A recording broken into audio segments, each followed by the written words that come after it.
El Señor esté con ustedes. Lectura del Santo Evangelio según San Mateo.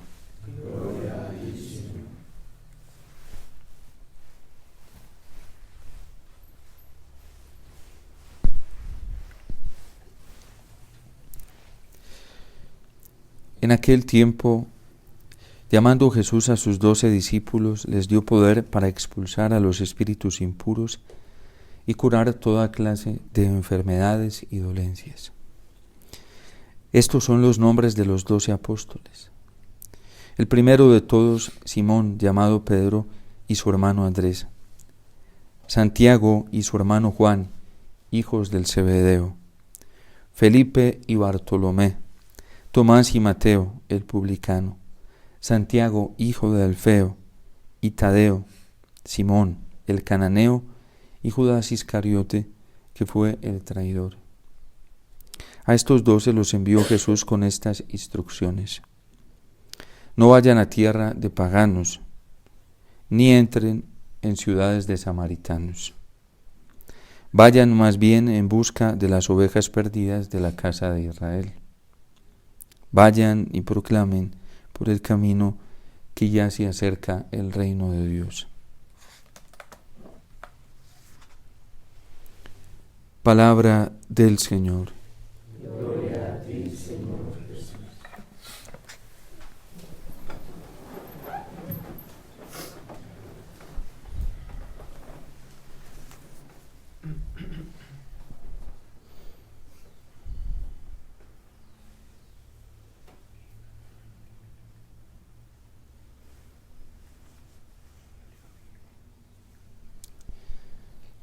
Estos días,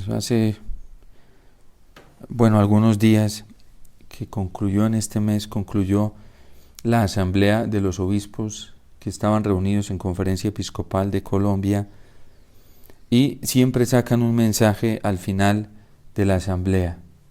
Y nuestros obispos esta vez nos están dando un mensaje lleno de mucha esperanza, centrado precisamente en el centro de nuestra fe, de la fe de todo católico, de todo cristiano, y también el centro de la vida humana, que es Cristo, camino, verdad y vida, como manifestación amorosa y misericordiosa del Padre, tal como nos lo están recordando los obispos de Colombia. Y digo que es un mensaje muy esperanzador, porque los obispos se están dando cuenta que todos los índices de violencia que cada vez están creciendo y se proliferan con más fuerza en nuestro país, y no solo en país, sino en el mundo, son efecto, y así lo están manifestando, partiendo de una cita bíblica del apóstol San Pedro, son fruto de las estructuras de pecado y de la injusticia. Y nos están llamando a todos los colombianos a tomar conciencia, en primer lugar, de algo que se está volviendo normal para nosotros, así como lo están diciendo ellos en nuestra sociedad, y es el mal. Buscar la paz sin la conciencia de la injusticia y de las estructuras de pecado que están envolviendo nuestra sociedad, y que no es en realidad un mensaje inventado por ellos. Esto ya lo había advertido la Gaudium et Spes del Concilio Vaticano II, cuando precisamente hablaba de que la ausencia de guerra no se lograba sin antes buscar la ausencia del pecado en el corazón de la persona. Y ellos están hablando precisamente de buscar esta ausencia de pecado en las estructuras de pecado, tal y como nos lo enseña la Iglesia, tanto en su magisterio como en la tradición, desde el pecado personal hasta el pecado social en sus diferentes fases. Y eso es lo que precisamente engendra violencia. Cada que nosotros le decimos sí al mal, le decimos sí a las tentaciones del diablo, le decimos sí a la concupiscencia desordenada que hay en nosotros, el pecado se prolifera, como nos lo enseña el Catecismo de la Iglesia Católica en su tercera parte. La defensa de la dignidad de la persona humana empieza precisamente con la negación a la tentación y a toda provocación del demonio que nos lleva a dañarnos a nosotros mismos, a afectar nuestra propia dignidad y luego la dignidad de la persona humana. Y digo que este mensaje a mí me llena mucho de esperanza, porque por lo menos los obispos de Colombia se están dando cuenta que la salida para este gran conflicto que vive el país, y no solo el país y el mundo, es Jesucristo, camino, verdad y vida, manifestación misericordiosa del Padre, y tal como nos recuerda el Evangelio hoy, este reino de Dios que es Cristo mismo y que está cerca de nosotros, y que todos podemos participar de esta paz.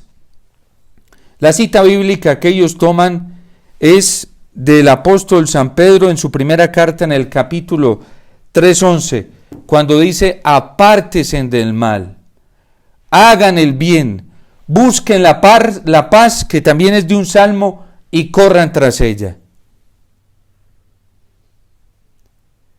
Hoy nos encontramos precisamente con un testimonio de lo que es esta estructura del pecado y del daño que hace el pecado. El hambre que está padeciendo no solamente Egipto, sino que ya está padeciendo todo el mundo. ¿Y de dónde viene esta hambre? Viene del pecado. Hay que recordar lo que pasó con José. ¿Y de dónde parte precisamente que José se ha alejado de su casa, de su padre?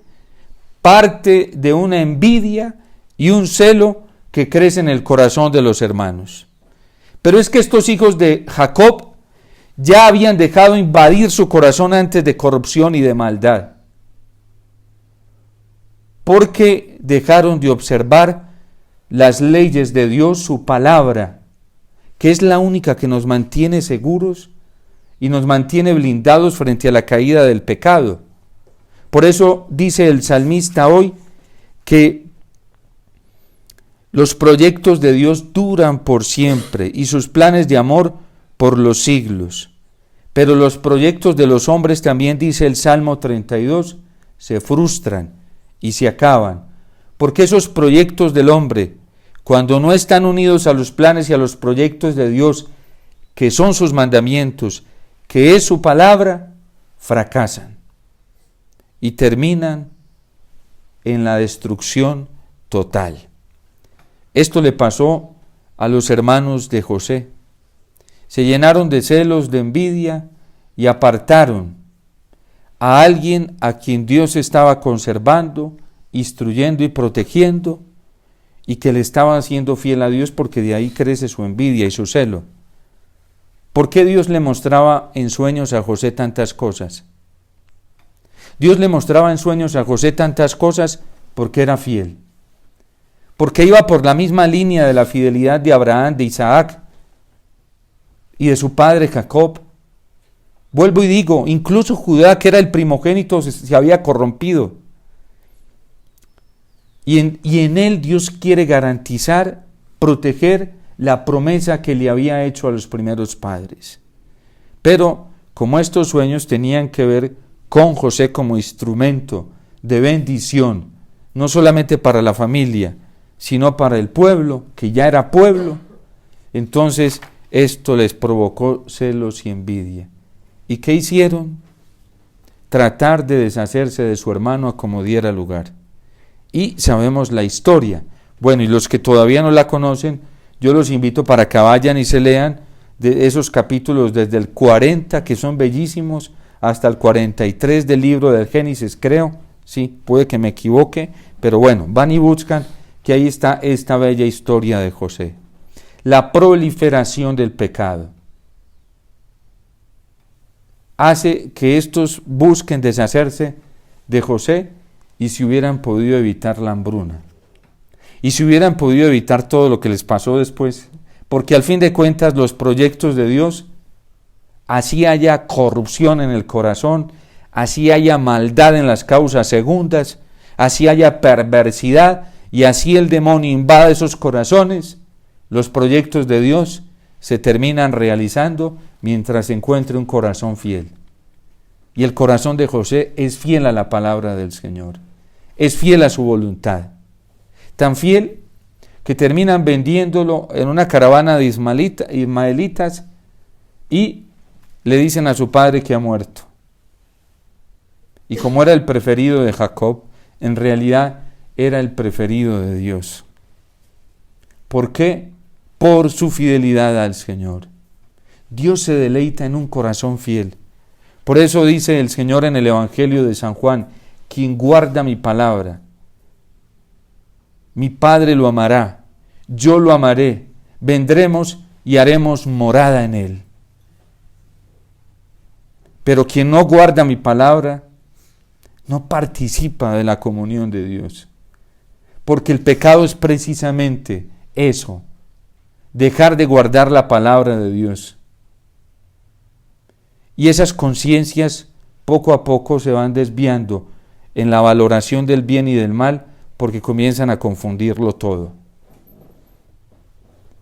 Una conciencia que se deja arrastrar por el pecado, por ejemplo, lo que pasó en Colombia con el aborto, con el homosexualismo, con el matrimonio igualitario, esos pecados afectan la conciencia, y esas personas, si no se arrepienten, si no reparan, quedan tan viciadas que quedan incapaces de distinguir fácilmente el bien del mal, y puede que identifiquen lo bueno como malo y lo malo como bueno. Por eso no se extrañen de que se encuentren personas así, y cuando se obstinan en eso, se vuelven peores. Es lo que nos enseña la Iglesia Católica en su magisterio y el catecismo, hablando precisamente de las estructuras del pecado, cómo terminan afectando no solamente a la persona, sino todo el círculo social, que a eso se le llama proliferación del pecado. Y estos hermanos fueron y dijeron una mentira, porque el que está en el mal se sigue metiendo en el mal. Por ejemplo, el que no es capaz de vivir en la verdad y que no es sincero, con ese el diablo se divierte. Se divierte porque cada vez lo lleva a meterse más, por ocultar, y empieza con pequeñas cosas. Cuando un corazón no es sincero, perece en manos del diablo y se lo arrastra. Y eso le pasó a los hijos de Jacob. Pero en atención al amor compasivo de José, que fue fiel a Dios, ya sabemos todo lo que le pasó. Fue vendido, fue llevado como esclavo a Egipto. En Egipto lo compra el mayordomo del faraón. El mayordomo del faraón le toma cariño, se lo lleva a la casa a trabajar con él. La mujer de este se enamora de él y comienza a acosarlo y a seducirlo. Y él, por fidelidad a Dios y a su amo, nunca se acuesta con ella. Y esta mujer, de rabia, de celos y llena de soberbia, lo acusa falsamente de haber intentado abusar de ella, cuando era ella la que quería abusar de él, y lo estaba acosando sexualmente y afectivamente. Y el pobre de José, huyendo por ser fiel a Dios, y esta mujer lo calumnia con una mentira, pero como José sigue siendo fiel, sigue permaneciendo la promesa viva de Dios allí, va a la cárcel. Estando en la cárcel, allá aparecen dos funcionarios del faraón, y en esos dos funcionarios tienen unos sueños, y como José tiene el don de interpretar los sueños, José se los interpreta, y hecho el intérprete del sueño a estos dos, al panadero y al jefe de los eunucos, al copero, a uno le dice que el sueño significa que a él lo van a degollar, ¿sí? Y al otro que el faraón lo va a restituir, y eso se termina cumpliendo. Y el faraón tiene unos sueños, no tiene quien se los interprete en todo el reino, ¿sí? Dios trabaja siempre con las causas segundas.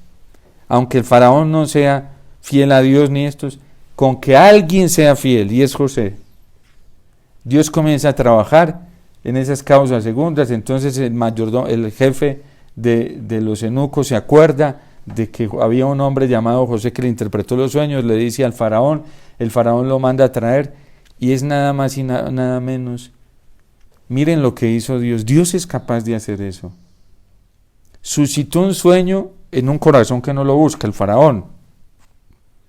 pero le da la interpretación del sueño a José. Y es la hambruna no solamente en Egipto, sino en todo el mundo. Fruto del pecado, lógicamente. Pero en quien conserva la reserva de alimentos y la administración de alimentos para todo el mundo, en quien fue fiel, en José. Y entonces interpreta el sueño, al faraón le parece correcta la interpretación y lo coloca como primer ministro de Egipto, siendo hebreo, judío, sin ser egipcio, y es el administrador. Y en torno a la fidelidad de este hombre llega la misericordia para su familia, sus hermanos, y llega la misericordia incluso para el mismo Egipto, que no perece de hambre. Ahora, la misericordia no exime de la reparación, no exime de la justicia. Por eso los obispos lo están recordando en Colombia, ¿sí?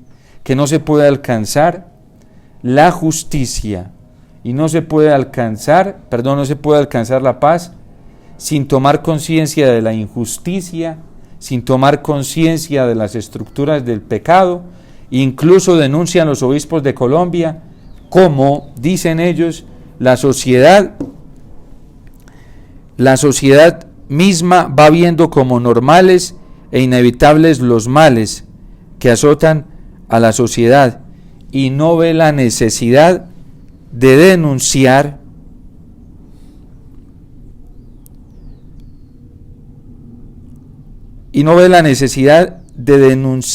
el mal y de apartarse de este camino. Yo creo que la peor enfermedad que hemos vivido, no solamente en Colombia y en el mundo, aún dentro de la iglesia, en muchos sectores de la iglesia, es acostumbrarnos al mal. Y aquí lo están diciendo los obispos colombianos. A nosotros nos ha pasado en la vida sacerdotal, que como ya se nos volvió imposible, por falta de fe y de fidelidad al Señor, por falta de oración y comunión con el Señor, se nos volvió imposible, por falta de comunión con Él, luchar con el pecado, entonces nos conformamos en el pecado. Y a eso llamó el Papa Benedicto XVI una sociedad conformista. Y hoy hay teologías espirituales así. Hoy hay gente y sacerdotes que piensan así. Pues no, acostúmbrese a vivir así. ¿Qué le toca? Le dicen, por ejemplo, a una pobre esposa a hablar de los maltratos sexuales y morales que recibe en su hogar de su esposo, y muchos sacerdotes: mi hijita, haga de tripas corazón. Por Dios, ¿qué es esa irresponsabilidad? Mi hijita, acostúmbrese, pues le toca. No, el pecado del mal hay que evidenciarlo y denunciarlo, y no podemos conformarnos con él. Porque San Juan Pablo II lo hablaba claramente: amor y responsabilidad. Y hay esposos que creen que su mujer es una mercancía de placer. Padre, es que para eso me casé con ella. Olvídese que no fue para eso que Dios le dio un sacramento y le confió algo muy valioso para él: su hija, su criatura. Y hay incluso, esas son las estructuras de pecado que afectan, pecados sociales, y terminan afectando toda la familia. Un esposo lujurioso, una pareja que se dedican a vivir en lujuria sin los parámetros de la castidad conyugal, afectan espiritual a sus hijos, y después van a ver por qué sus hijos son adictos a la pornografía, a la masturbación y a todo este tipo de cosas. El pecado se prolifera espiritualmente. ¿Por qué sus hijitos pequeñitos van teniendo comportamientos sexuales y van donde la psicóloga y le dicen: no, eso es normal? Porque hay psicólogos más deschavetados hoy que viven en estas estructuras, ¿sí?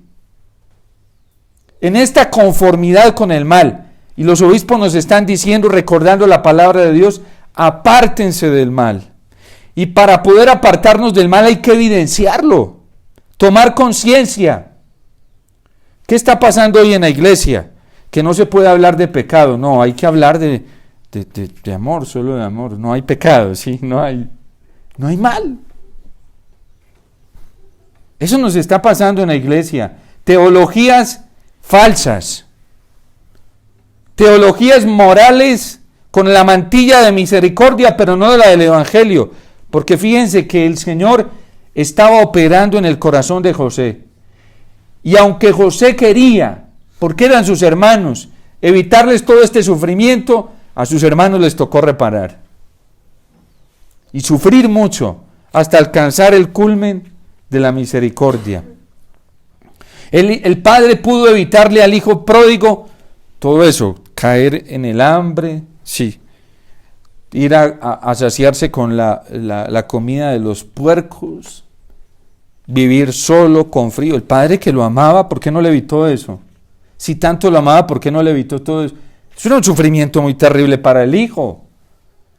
Estar solo en un país lejano, donde se burlaban, lo menospreciaban.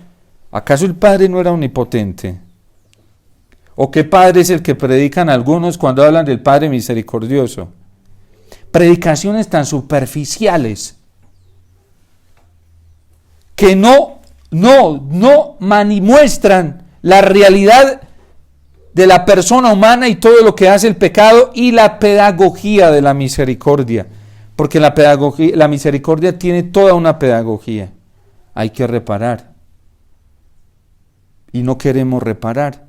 Y a estos hermanos de José les tocó reparar. Léanse la historia completa para que vean. ¿Sí? Y cuando Cristo cuenta la parábola del Padre misericordioso, muestra al Hijo que también le tocó reparar. Y sufrió mientras reparaba. Pero era la pedagogía de la misericordia de Dios. ¿Para qué? Para llevarlo a tomar conciencia de la injusticia y a tomar conciencia del daño que hace el mal.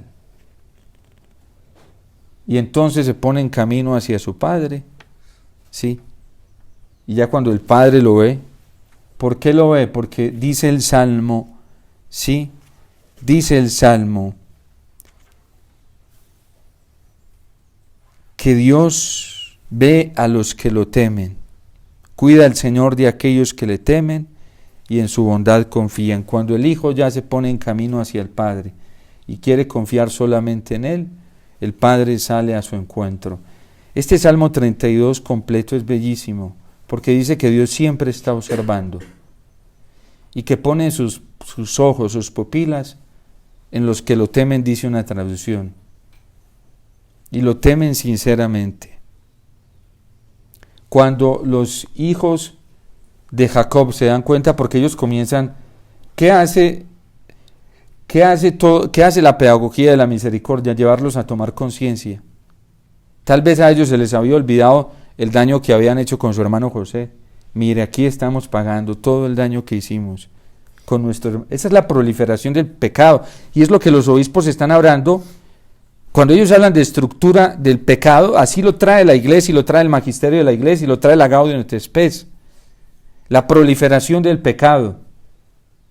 ¿Ustedes creen que esta falta tan grave en Colombia no hizo efectos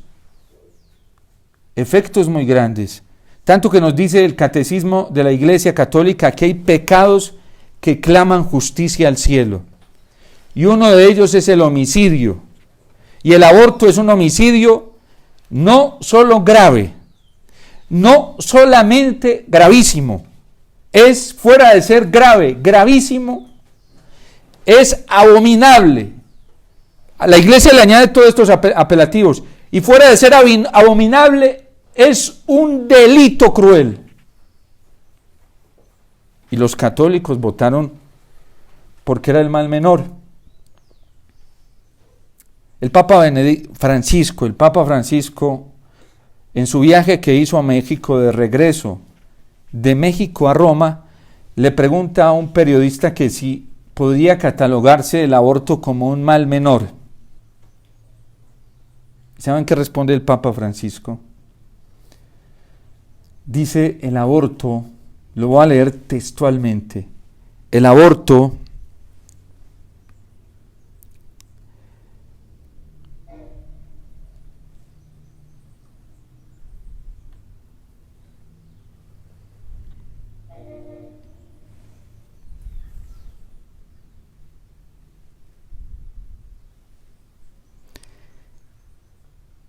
Dice, la Iglesia puede tomar en consideración el concepto del mal menor frente al aborto. Le preguntan al Papa Francisco, una periodista. El Papa inmediatamente responde, dice, el aborto no es un mal menor, es un crimen. Pero en Colombia, católicos, predicadores, grandes teólogos, especialistas en moral, dijeron que votar por Rodolfo Hernández, que proponía el aborto en las 3 causales abominables ya establecidas en Colombia, era un mal menor.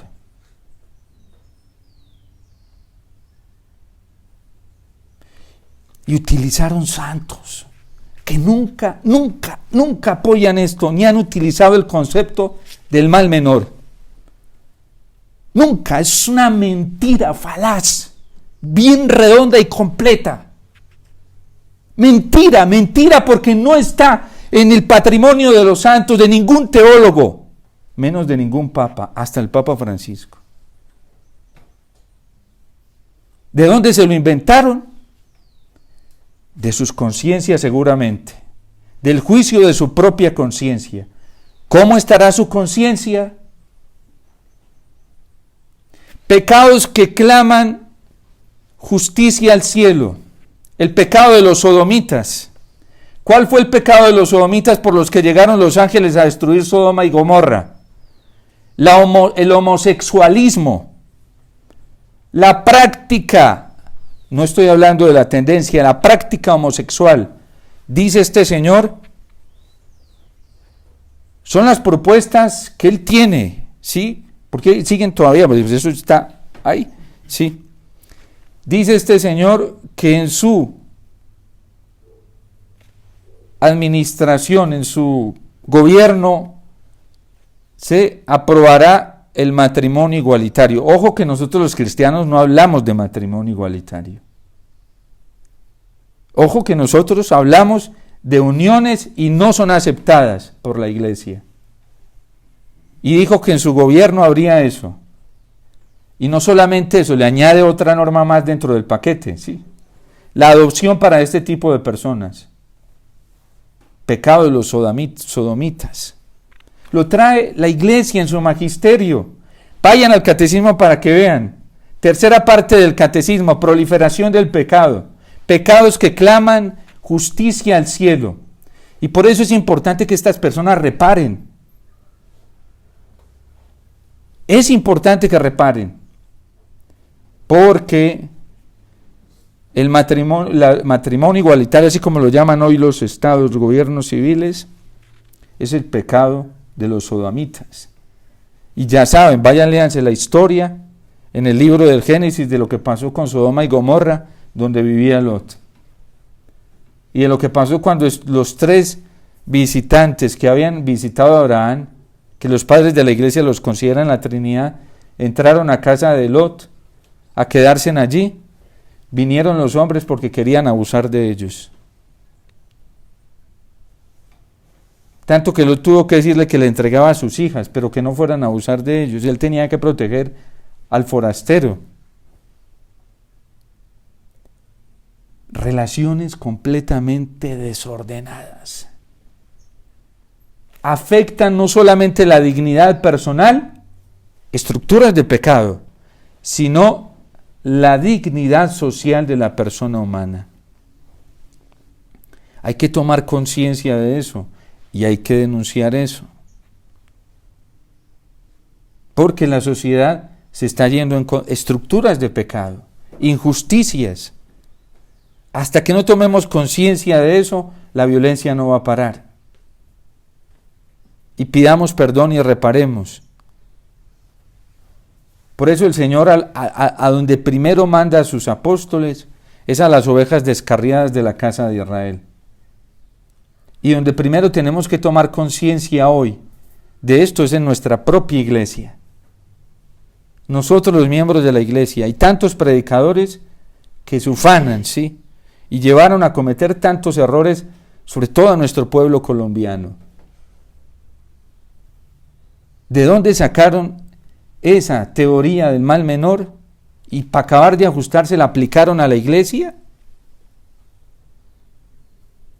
Cuando jamás, hasta el momento, ni siquiera el Papa Francisco, ninguno de los papas, es que ninguno. ¿De dónde lo sacaron? No es, dice el Papa Francisco, no es un mal menor, es un crimen.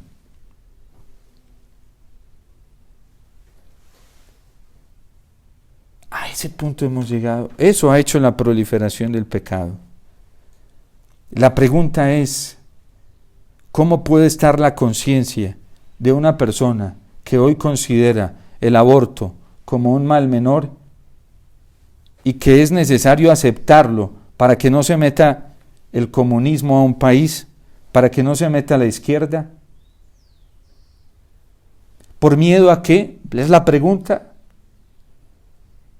¿Será la desestabilidad económica? ¿Es aceptable que se maten niños inocentes en el vientre de la madre por sostener una empresa, por sostener 50, 60, 80, 100 empleados? Respuesta de la iglesia: para la iglesia no es aceptable. Ni una vida se puede sacrificar. Ni una. Otra cosa es el principio de legítima defensa, que es muy diferente. A los soldaditos católicos, cristianos, les aplica eso. Ellos están defendiendo la patria, ellos no fueron a matar a nadie. ¿Quién dijo, por ejemplo, eso es condenado por los derechos humanos, ¿sí? Por ejemplo, que la policía entrene policías para matar gente. Ustedes saben que eso es imposible hoy en los derechos humanos. Es para proteger y defender la seguridad de un país, de un pueblo, no para matar a nadie. A la policía no la entrena para matar. Al ejército no lo entrena, porque esos no son los principios de legítima defensa. Y hay católicos que hoy tratan de aplicar eso mismo, para decir que si se puede matar, no se puede matar. Una cosa es que un soldado en combate, por estar defendiendo la patria, mate a alguien, sí. Pero ese no era el fin, no era el objeto matar a nadie, para eso no los entrenan. ¿Ustedes creen que porque en Colombia tuvimos lo de los falsos positivos, ya eso fue tan impresionante? Porque no, los derechos humanos internacionales no admiten eso. Y si el enemigo se rinde, no se puede matar, ¿sí? Hay que protegerle la vida. Los derechos internacionales, por mucho daño que haya hecho, si él se rinde y se arrepiente, hay que protegerle la vida. Tanto que la iglesia quitó, lo tenía en el catecismo, y eso no crean que fue con el Papa Francisco solamente, eso ya venía en camino con el Papa Benedicto XVI. Quitó precisamente por esto la pena de muerte, porque en el catecismo era posible.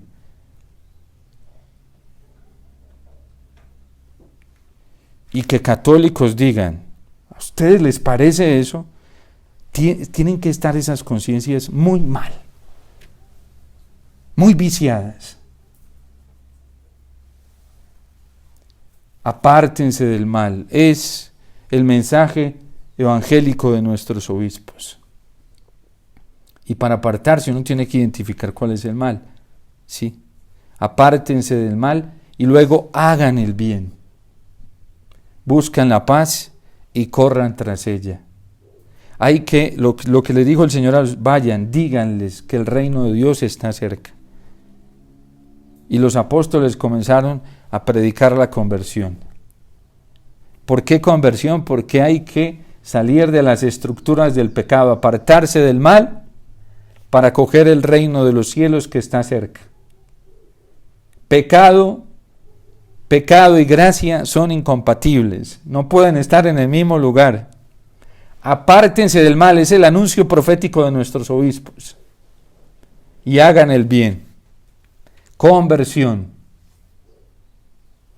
Uno se pregunta, ¿por qué en ciertos ambientes incomoda tanto la corrección y que se llame la conversión? ¿Cómo estarán esas conciencias? Para algunos el llamado a la conversión se convierte en una esperanza muy grande. Cuando el Señor todos los días nos evidencia faltas que cometemos y nos llama a la conversión, se convierte en una salida de esperanza maravillosa porque el Señor nos ofrece el perdón.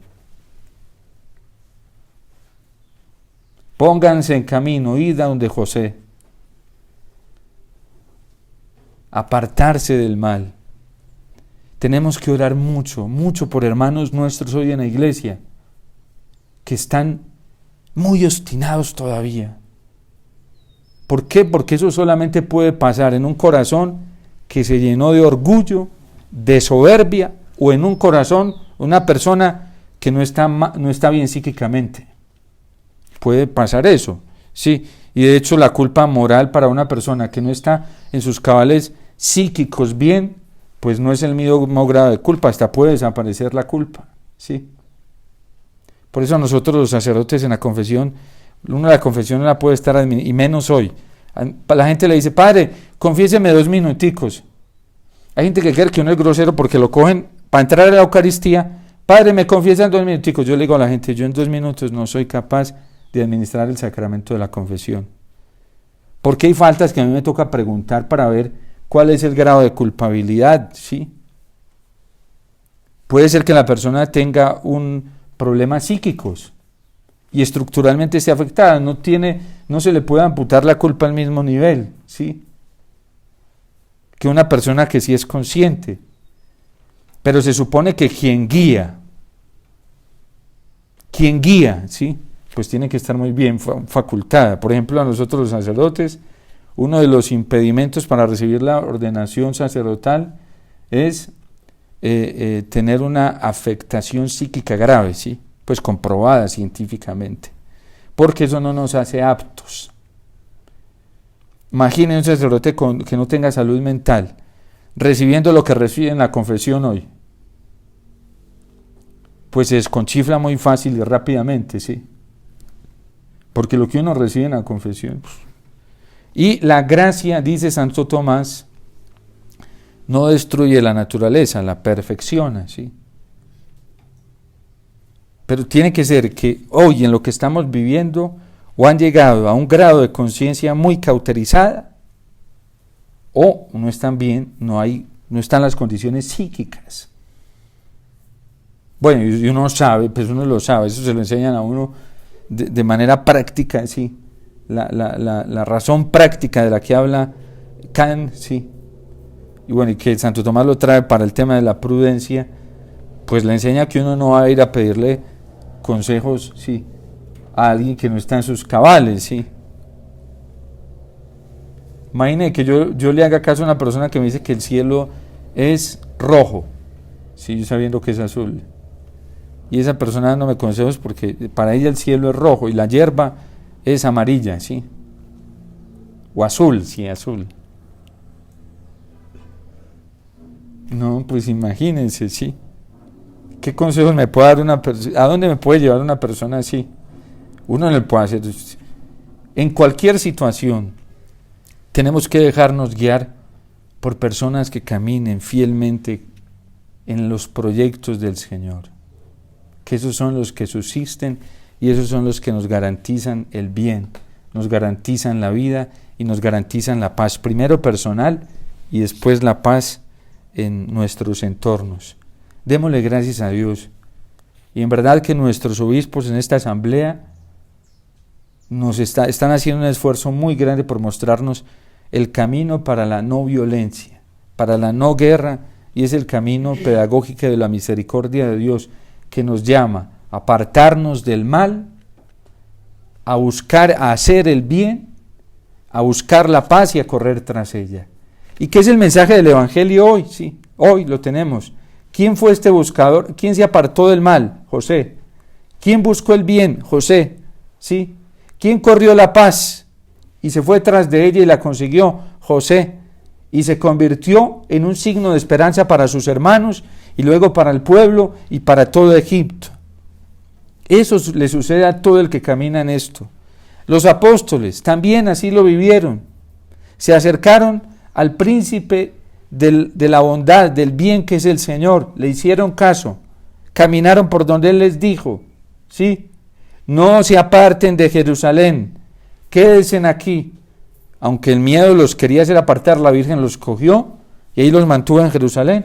Y llegó el fruto de la paz con Pentecostés y los invadió y se convirtieron en signos de esperanza, no solamente para la iglesia naciente, sino para el mundo.